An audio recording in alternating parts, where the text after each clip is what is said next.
తెలంగాణలో ఎన్నికలకు ఇంకా చాలా టైం ఉంది. అంతలోనే ఓ స్థానంలో బీఆర్ఎస్ అభ్యర్థి ఎవరు అనే చర్చ జోరుగా సాగుతోంది. ఇప్పటికే గులాబీ కండువా వదిలేసిన ఆ నేత తిరిగి కేసీఆర్తో చేతులు కలపబోతున్నారా? అదే గనక జరిగితే స్థానికంగా ఉన్న బీఆర్ఎస్ నేత తన స్థానాన్ని త్యాగం చేయక తప్పదా? పాత నేత రాకతో కొత్త నేతకు సెగ తప్పదా? ఇంతకీ ఆ నేతలెవరు? ఆ సెగ్మెంట్ ఎక్కడా? కామారెడ్డి జిల్లా ఎల్లారెడ్డి మాజీ ఎమ్మెల్యే జాజాల సురేందర్ దూకుడు పెంచారు. కొద్ది రోజులుగా జిల్లాలో ఎక్కడా లేని విధంగా తన సెగ్మెంట్లో ప్రతి సమస్యపై రోడ్డెక్కుతున్నారు. అవకాశం దొరికితే చాలు ఆందోళనలు, రాస్తారోకోలు, అరెస్టులతో అధిష్టానం దృష్టిని ఆకర్షిస్తూ ఎల్లారెడ్డిలో పార్టీ బలంగా ఉందనే సంకేతాలు పంపుతున్నారు. యూరియా యాప్ అంశంతో పాటు ధాన్యం కొనుగోళ్లు వ్యవహారంపై మాజీ ఎమ్మెల్యే చేసిన ఆందోళనలు పార్టీ పెద్దలను సైతం మెప్పించాయి. అయితే ఉన్నట్టుండి సురేందర్లో ఇంత దూకుడు ఎందుకు? ఆయన యాక్షన్ ప్లాన్ ఏంటి? ఆయన ఆలోచనలు ఎలా ఉన్నాయి?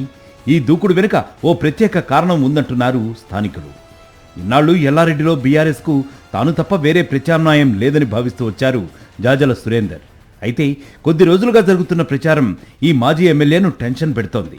సురేందర్ దూకుడు పెంచడానికి ఓ ప్రత్యేక కారణం ఉందనే చర్చ జరుగుతోంది. ఆ ప్రత్యేక కారణం పేరు ఏనుగు రవీందర్ రెడ్డి. ఎల్లారెడ్డిలో గులాబీ పార్టీ నుంచి 4 సార్లు ఎమ్మెల్యేగా గెలిచిన ఏనుగు రవీందర్ రెడ్డి కేసీఆర్కు అత్యంత సన్నిహితుడుగా పేరు పొందారు. బీఆర్ఎస్లో ఆయనకంటూ ఓ ప్రత్యేక స్థానం ఉండేది. అయితే పార్టీలో జరిగిన కొన్ని పరిణామాలతో ఆయన ఈటెల రాజేందర్తో కలిసి 2021 జూన్లో కారు దిగి కాషాయ జెండా కప్పుకున్నారు. అక్కడ ఆయన కుదుర్కోలేకపోయారు. ఎన్నో పరిణామాల మధ్య బీజేపీని వీడి కాంగ్రెస్లో చేరారు. బాన్స్వాడ కాంగ్రెస్ అభ్యర్థిగా పోటీ చేసి ఓడిపోయారు.